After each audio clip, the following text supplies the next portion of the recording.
All right. This is Robert Reed, and we're back again for the Talk About It Tuesday. We have our podcast format. I'm here with. Alexis, thank you so much for joining us again. Yep, absolutely. So we're excited because we have another special guest, another one of the important pieces of a vibrant Flint community. Yes. We're here with Lisa Humphrey, CEO of Big Brothers Big Sisters of Flint. Thank you for being here. Yeah. Hello. Thanks so much for having me on. Awesome.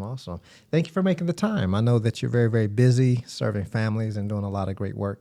And you had a summer program, also a part of Flint ReCAST.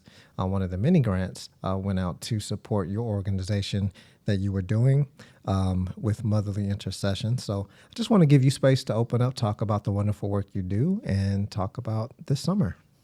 Well, we've been fortunate to be a part of ReCAST funding for a second. Actually, when the trauma-informed care approach was introduced to the community, we were already doing that at a national level. So we were kind of trailblazers here in our local community to be a part of it. And so we've been really excited to be able to move that work forward. I know the first thing that I learned was I thought that we were going to learn this new skill to pass along to our families and our volunteers, but really it was something that our staff could use because of everything that they were being exposed to. And so that whole putting on that face mask to save yourself really became a reality for us. So, when we had the opportunity to apply for this year's funding, we thought it was a great opportunity to work with Motherly Intercessions. We had a partnership couple years ago, it's probably been a decade or so, and we just thought that, we're still serving some of the same families and youth, and when we're able to do it collectively, we have that much bigger of an impact. And so the summer programs that we did offer, we actually had a summer fit program over in Flushing where we partnered with the Gym for Her and offered some cardio drums, some mindfulness and yoga. I know the cardio drum was actually quite a workout. So, Sounds great. I played bongos before, yeah. But it's like a big yoga ball with drumsticks Oh. and like super simple, basic equipment that you can do, but it's something that not only does it work you out physically, but also mentally. For the mindfulness, but also it like exercises different parts of your brain. Absolutely. And so, it was something that we learned. And I was like, so we went, you definitely should. Neuroreceptors and synapse. Yeah, that's Banging exactly around. what it was. And so we did that. We also had a summer book club that we hosted here at the library that engaged kids in some short stories. And so it was something that their mentors were able to do with them. And then with Motherly Intercessions, they hosted a couple of activities for our families. And I know that they went fishing and they went roller skating. Oh my goodness. We weren't able to do the Cedar Point trip, but then they have a game night planned for us next week. So we're really excited about that. And That's awesome. Everybody loves games. Yeah, I just love building those memories. It's interesting. Before I started working with the coalition, and ACEs wasn't something that I was aware of. Adverse childhood experiences and the impact that it has in adulthood. Those experiences you have before you're 18. Yes. Going through it was an eye opener. Had a lot of conversations that I was able to go back and then have with my dad, right? But more importantly, I like positive childhood experiences. And I know that's what you're creating, these opportunities to have these positive childhood experiences to kind of combat some of the negative exposures. Unfortunately, children have been exposed to with things like skating. Skating, skating is definitely one of those that they can do. But also, we had a block party that we hosted. Okay. So we took it back to, the good old days Yeah. where you just came around with some community members and had a barbecue. We had a foam party that was a huge hit. A foam party. Oh I my remember gosh, attending the one of those. kids loved that. And we were going to have a dunk tank, but we didn't have the resource for the water. And a DJ, was it Bubbles the blind beagle was there, and he actually is a blind dog that teaches empathy. And so he's got a great story. So there were many, opportunities where we brought community together just to help, with the violence that happened in our community over the summer. It was just a great opportunity to engage community in a different way. Yes. And show them really what it's supposed to look like when we come together. We wrap ourselves around our children and make sure that they have the resources that they need. And that's really what mentoring does as well. Yep. And I know that you all have holistic mentoring. What's the difference in mentoring and holistic mentoring? Well, so we're one-to-one. That is our traditional bread and butter. It's been something that we've been doing here locally for 80 years, but nationally it's 120.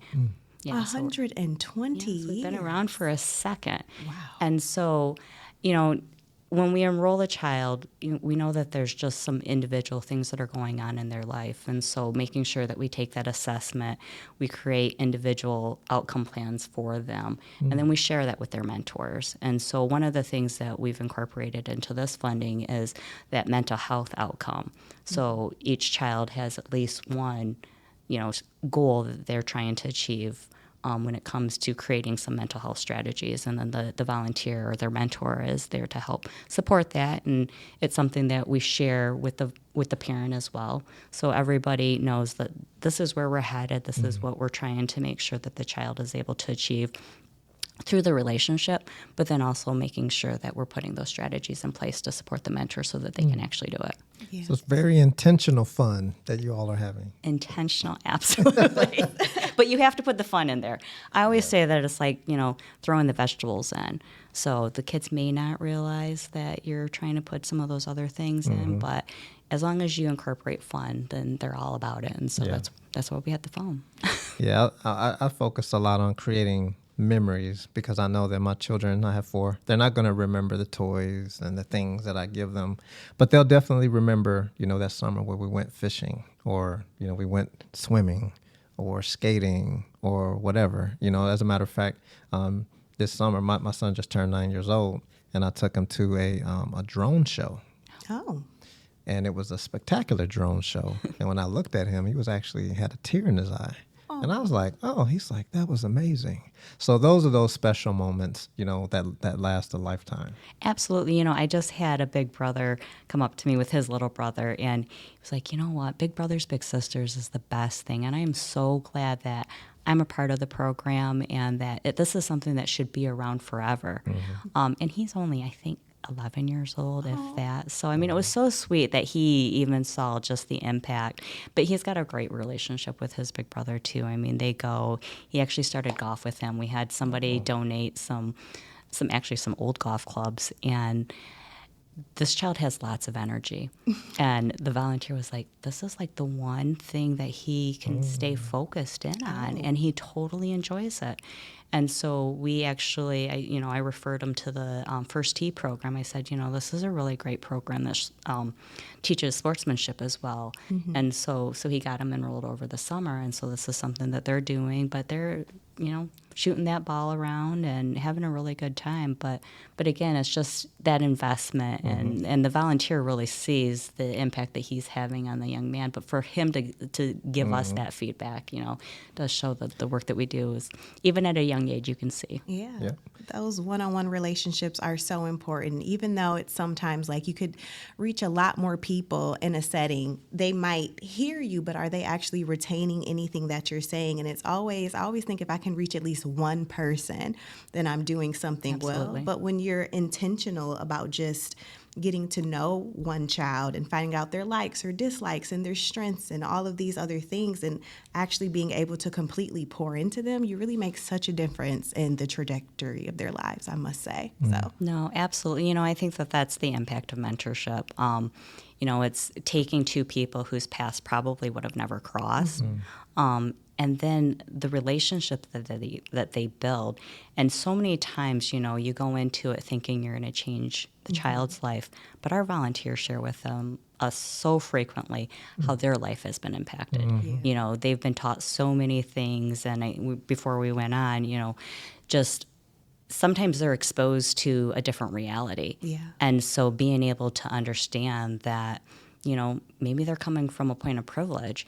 And so having that conversation, not making the child feel bad about what their current situation is, but opening their eyes to the possibilities. And the one rule of thumb that we always have is, it's important to make sure that they're exposed, but never to impose your values on them. And so we are constantly, making sure that they have those opportunities through agency-sponsored events.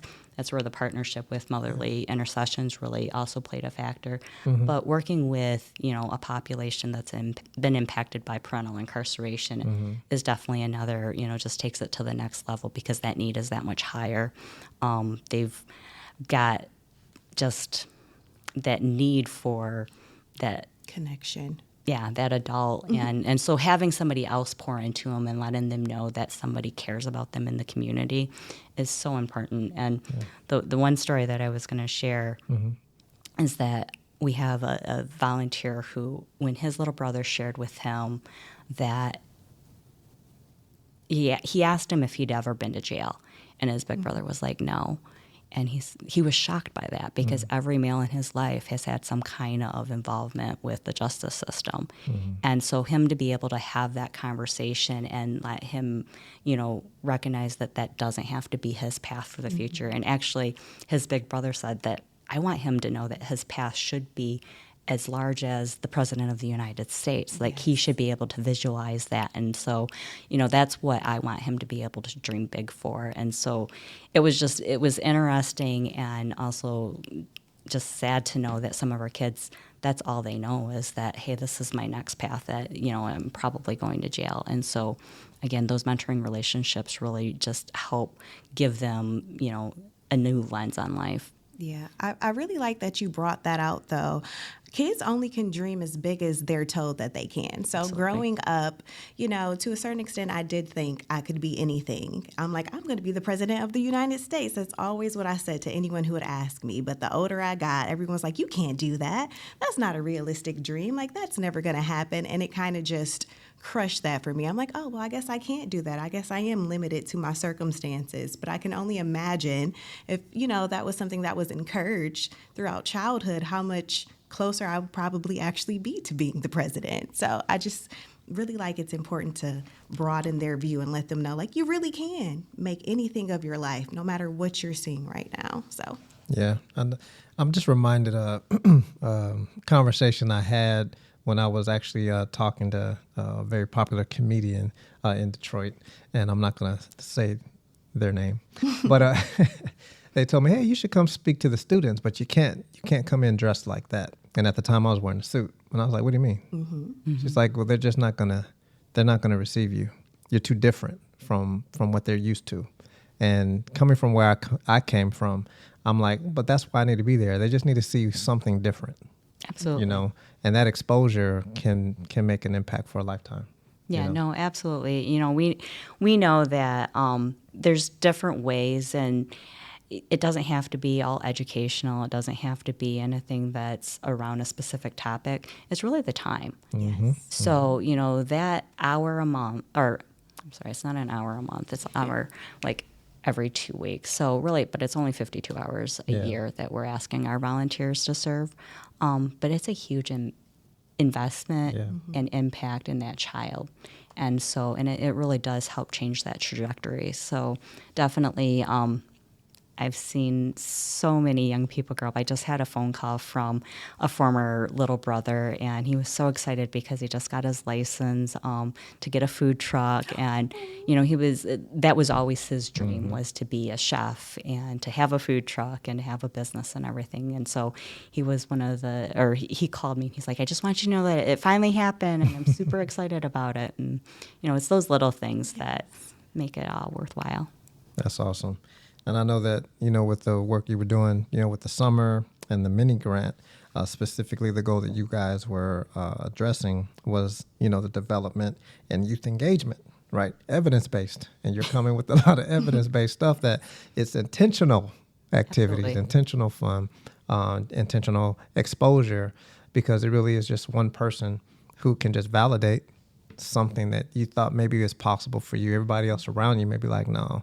But one person says, yeah, if you really want that, you can do it. And I believe in you. And that one voice can go so far. Yeah, and it's the consistency, too, that our mentors, they really play, because they're there, good or bad. And we always encourage the parents, because it's a partnership with them, to not punish the child if something's going on, but to instead take advantage that they have another resource and have that volunteer sit down and have that conversation. Because a lot of times that information that they're going to get is going to be similar to that of the parent versus them going to their peers. And the other thing is that we know, if you don't have a mentor, somebody's going to mentor that child. And so we really hope that it's going to be one of our big brothers or big sisters, because they're going to help guide them out along that right path. And, hopefully, again, with that partnership of the parent and the organization, because we support that relationship throughout the way. Yeah, I'm just reminded, I don't know why this popped into my head, but I used to live in South Central Los Angeles in the late 80s. And one of the things about gang life, it's very well known. If you don't have the father in the home, you're looking for that male influence, acceptance, really. You're looking for love. And unfortunately, those who give you the attention, you can interpret as love, even though they don't have any good intentions for you. It's just they were the ones that told me I had a place. I could fit in here. I could find an identity. And so it's really, really important that these mentors, through your organization, can show up and fill that void. Because we were talking earlier about the number of children impacted really by not just parents, but a loved one. Right. Absolutely. And I was blown away by the number. You were saying... Yeah, I think it's close to right around 30,000 in the county. And again, I haven't been able to get an accurate number most recently, but we know that it's secular. So one generation, if they've already had some kind of involvement in the justice system, it's likely to repeat itself. And so by providing those additional supports, like motherly intercession and big brothers, big sisters in that child's life and in that family's life, we're able to help hopefully break that cycle. And then again, just providing the family engagement piece, because again, there's times where maybe parents, they're trying to do their best, but they just need some additional support. It's not because they're bad parents.